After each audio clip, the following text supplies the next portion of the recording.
بسم الله الرحمن الرحیم. السلام علیکم داملای عزیز. آیا افیان برای خنکی زدگی خوردن درست است یا نه؟ البته یعنی افیان از روی دستورات اسلامی این حرام است. خوردن افیان، استفاده بردن افیان این حرام است. چگونه که بر شما حدیث گفته بودیم ان الله لم یجعل شفاءکم فيما حرم علیکم، که پیغمبر خدا گفته بوده است که خداوند در آن چیزی که خدا او را حرام گردانیدگی است شفای شما در او موجود نیست. یعنی افیان برای آنی که گرم است در خنکی زدگی استفاده میبرند. برای خنکی زدگی هم حلال کرده های خدا زیاد است. شما از حلال کرده های خدا استفاده کنین، چه از گوشت گوسفند باشد، چه از عسل باشد، چه از گوشت مرغ باشد که اینها خیلی گرم هستند، که حتی طبیب ها برای آن کسانی که فشار خون دارند اجازت نمیدهند که از اینها استفاده کنند، برای که اینها گرم هستند. برای همین آن چیزی که برای ما و شما خداوند حلال گفته است با او تبابت میکنیم. حرام هم فقهای ما و شما، چه صاحب خلاصت الفتوا هم، چه فتوای عالمگیریه هم، چه فتوای هندیه هم، حضرت ها رخصت میدهند در حالتی که از همه حلال کرده های خدا انسان استفاده میبرد. وقتی شفا نمییابد بعدا طبیب پیدا میشود که یقینا میداند هوایی نه که ممکن که صحت شوی نه، بلکه 100% میداند که فلان حرام کرده خدا در فلان در شفا هست. اون زمان برای شما مباح میگردد که باید استفاده کنین. لیکن یک باره به حرام کرده های خدا دست نزنید برای تبابتتان. بلکه امروز خدا را شکر که شما اطراف نظر کنین چی پیشرفت در طب ما و شما هست. به دکترها مراجعت کنیم، به این حلال کرده های خدا مراجعت کنیم، انشاءالله این بهتر است. از جمعی این گوشت های حرام و از این نوشاکی های حرامی که هستند از اینا اجتناب کنید، این برای شما بهتر است. اگر شما افیان یک بار یا دو بار اگر استفاده کنین، وقتی طبیعت اگر عادتی و گیرد شما الک افیونی میشوین، دیگر دائم لازم میشود که شما دیگر افیان استفاده برید. دوم، آیا عالم را دستش را بوسه کردن جایز است؟ در رد المختار که خیلی فتوای با نفوذ است از مذهب ابو حنیفه، ابن عابدین صاحب این رد المختار علی در المختار است. این حضرت من کتابش در این باب تماشا کردم، صفحه 383 این حضرت میگه از جهت تبرک دست عالم بوسه کردن جایز است.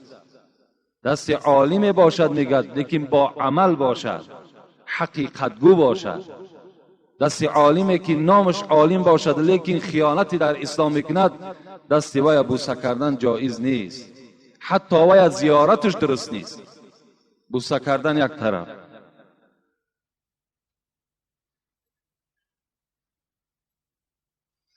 السلام علیکم و رحمت الله و برکاته. بعد سلام، خدا شما را نگه دارد داملای عزیز. آیا داملا اگر نکاح را در غیر روز چهارشنبه کنی درست است یا نه؟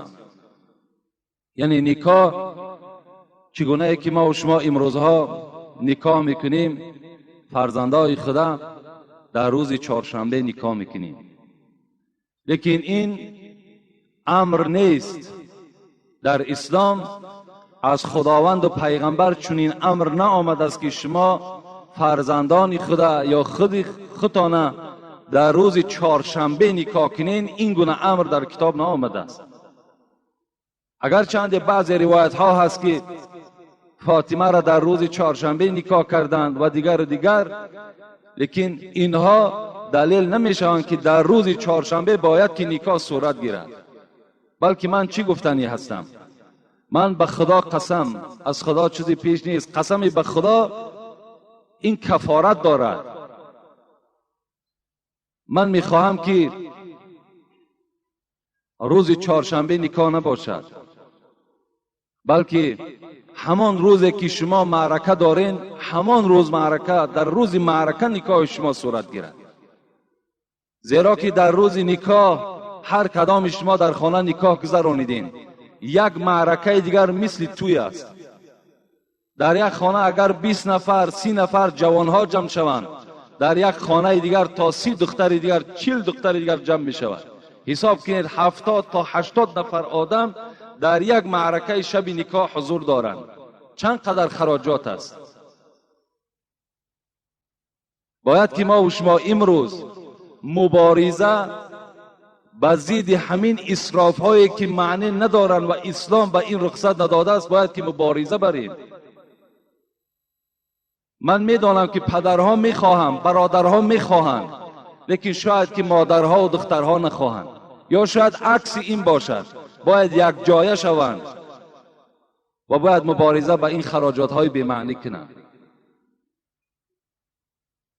خداوند در قرآن میگوید و آت ذی القربى حقه والمسکین وابن السبیل ولا تبذر تبذیرا ان المبذرین كانوا اخوان الشیاطین و کان الشیطان لربه کفورا.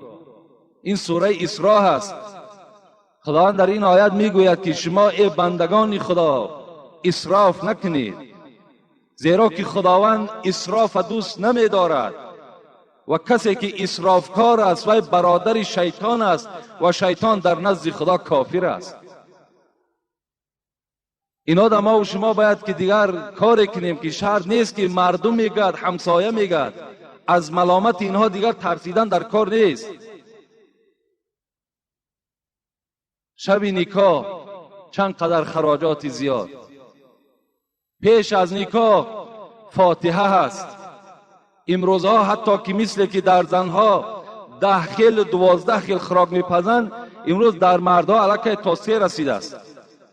بعضی نکاح هایی که میرویم اشتراک میکنیم تا 3 نمود خوراک در یک شب در دوام 1 ساعت پیش ما میارند. آیا این اسراف نیست؟ دوست می‌دارم که همان روزی که خانه شما با همین کلابی تازه خود میگیم اوسقال وقتی که میآید، کیلینگیر وقتی که میآید، همان دختردار باید چیکار کند؟ دختردار باید قبول کند. بهترین صورتش با او صحبت کند. از بس که پیغمبر خدا گفتن النکاح رق فلینظر احدکم این یضع کریمته. نکاح به منزله هست که گویا که این زن غلام مرد می شود. از این خاطر شما نظر کنین که آیا دختر را در کی می دهین. پیغمبر گفتن یعنی برای آنه که ما فهمیم که بچه این اوسقال چگونه بچه است. آیا بچه نمازخوان است؟ آیا بچه بی ترتیب است؟ آیا بچه با ترتیب است؟ برای این باید یک مهلت دهیم. 1 هفته مهلت می دهیم برای فکر. یک هفته مهلت برای فکر. امروز الحمدلله که ترقیات در تلفن شده است. شرط نیست که وای باز بار دیگر دعوت کنه، وای باز خرید کنه و باز خانه ما و شما بیاید. برادر مؤمن برادر مؤمن گفتند معناش این است که یعنی برادر در روزهایی که سختی دارد، وزنی دارد، باید ما دستگیری کنیم، نباید تله و تاراج کنیم. با واسطه تلفن میگیم، وقتی پرسیدیم احوال همه را فهمیدیم، معقول است میگیم معقول شد، معقول نشد میگیم فرزند شما معقول نشد. دیگه باید سرگردان کردن لازم نیست. وقتی اگر قبول کردیم همون قده باید چیکار کند؟ با همراهی همون زنش یا اگر فرزندش یک بیگار اختیار میکنن میآیند در خانه، ما و شما چیکار میکنیم؟ یک روی خط برای همون معرکه و برای همون مهر زن جدا میکنیم. نه مهر مشکل، نه مهر وزنین.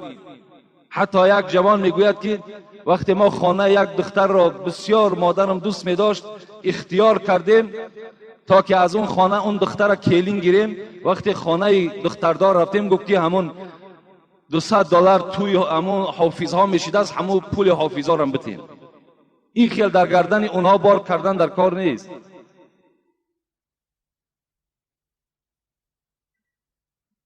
بلکه همون شب یک روی خط میانه سبک در دست اونها باید تسلیم کنیم و بعدا اونها را جواب دهیم و روزی توی اعلام کنیم دیگر چی لازم فاتحه. باور کنین سر به سر همه گناهگار میشین، به خدا قسم گناهگار میشین.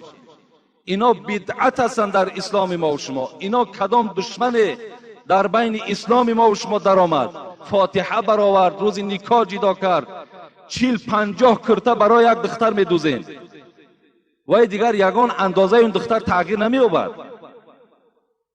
همه اون یک رزمیر است. برای خودتان یک 30 دانه کرته را یک رزمیر بخرین، سال دیگر پوشیدش میتونین؟ نمیتونین. 20 روی مال، 30 روی مال در یک بند کشال کردگی هستند. اینا چی در کار هستند؟ اینقدر اسراف برای کی در کار است؟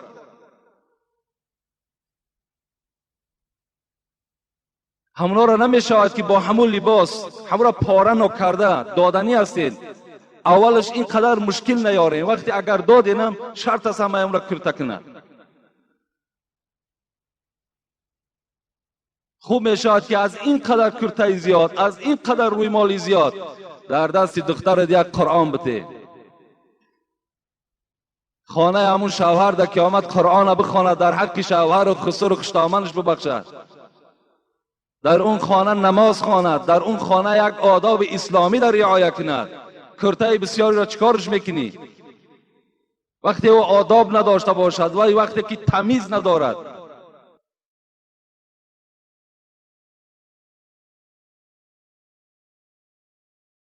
از این خاطر روز چهارشنبه شرط کرده نشده است. همان روز معرکه می توانید شما جدا کنید یک وقت معینی را تا که در همان روز نکاح را انجام دهیم. با همون یک دیگی که برای مردم طعام پختین می توانید که هم نکاح را در همونجا گذرانید و هم معرکه همون تویتان گذرانید.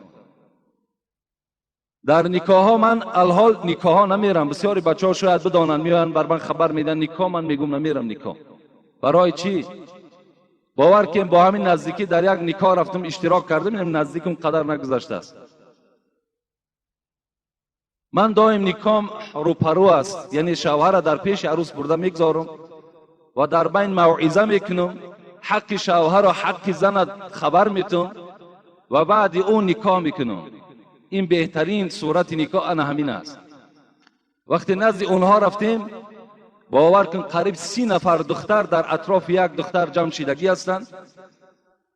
من فهمیدم که بهترین نکاح همون نکاحی هست که به آسانی به سبکی انجام یابد، مهر کم داشته باشد.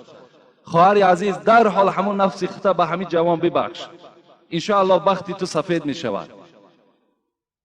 وقتی از او طلب کردم، همون دوگانه های بی حیایی که نه روی مال دارند نه پیشی بری بسته دارند، باور کنین امو منظره را دیدن در آدم گویا که یک دوزخ دیده است. اینقدر منظره ناراحت کننده برای آدم مسلمان است. از زیر کش همو قپیدن تا اگر 300 سامانی نمیتین ایحا نمیگن. 300 سامانی.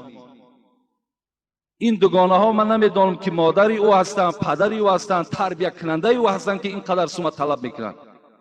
اونا از کجا حق دارن؟ اونا یک سوم حرام میکنن، یک سوم.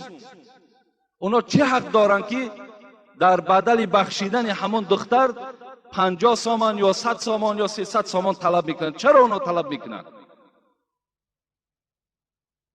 من مادرشو فریاد کردم، در اونجا مادرها نشستگی بودن، کمپیرها نشستگی بودن. گفتم مادران فرزندای شما هستند، نمیشه که اینا رو نصیحت کنین که پیش از آن که 300 سامان میگیرد وای روی مالش در سرش اندازد، گردنش محکم کند.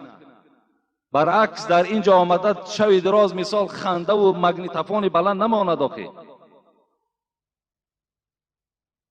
این از همون منظره هایی که در نکاح ما و شما انجام می‌یابد. پدرای عزیز، برادرای مهربان، همه شما اولا شکرانه کنید که در خانه شما نکاح می شود و بعدا پیش از نکاح همون دختر را شنانید. و بفهمانید که همون زمانی که ملا میگوید همون زمان ببخش که دخترم تو نیکبخت میشوی. و این دوگانه هایی که در اطراف تو هستن ها در یک کنج خانه میشینن، شهر نیست 20 دختر آوردن. اینقدر اسراف، اینقدر بی‌معنی ها در معرکه ما و شما هستند. اینا را شما میتوانید، هر یک پدر و مادر میتواند که همین ها را جابجا کنند.